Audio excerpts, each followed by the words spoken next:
Siapakah malaikat Tuhan? Di dalam Perjanjian Lama dan Perjanjian Baru, kita bisa menemukan dua jenis frasa malaikat Tuhan. Dalam terjemahan Alkitab Baru, yaitu terjemahan Indonesia, kita bisa menemukan satu bagian atau satu frasa yang menggunakan huruf M kapital dan huruf M kecil.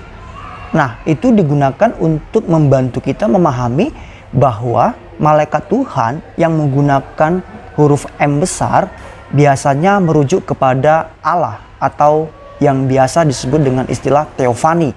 Allah menampakkan dirinya dalam wujud fisik, yaitu malaikat. Nah, malaikat Tuhan yang akan saya bahas pada bagian ini adalah Malak Yahweh atau malaikat Tuhan yang biasa menggunakan huruf M kapital atau besar dalam terjemahan Indonesia Baru. Nah, saudara-saudara, di dalam Kejadian pasal 16 ayat 7 sampai 12, pasal 21 ayat 17 sampai 18, kitab Hakim-Hakim 2 ayat 1 sampai 14 dan bagian-bagian lain di dalam Perjanjian Lama, kita bisa menemukan bahwa orang-orang atau pribadi yang bertemu dengan Malak Yahweh atau malaikat Tuhan, mereka tidak merasa tenang atau merasa takut kehilangan nyawa karena mereka bertemu langsung dengan Allah atau Yahweh. Dan biasanya mereka memberikan penyembahan kepada malaikat tersebut.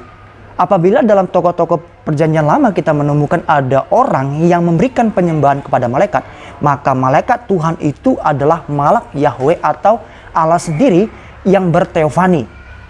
Nah, Yesus menyatakan bahwa dia ada sebelum Abraham ada di dalam Yohanes pasal 8 ayat 58. Sebagian orang berpendapat bahwa malaikat Tuhan di dalam Perjanjian Lama itu adalah Yesus Kristus yang menampakkan diri dan biasa disebut dengan istilah Kristofani. Jadi saudara-saudara, penampakan malaikat Tuhan setelah Yesus berinkarnasi menjadi manusia hilang. Kita tidak menemukannya lagi di dalam kitab-kitab Perjanjian Baru.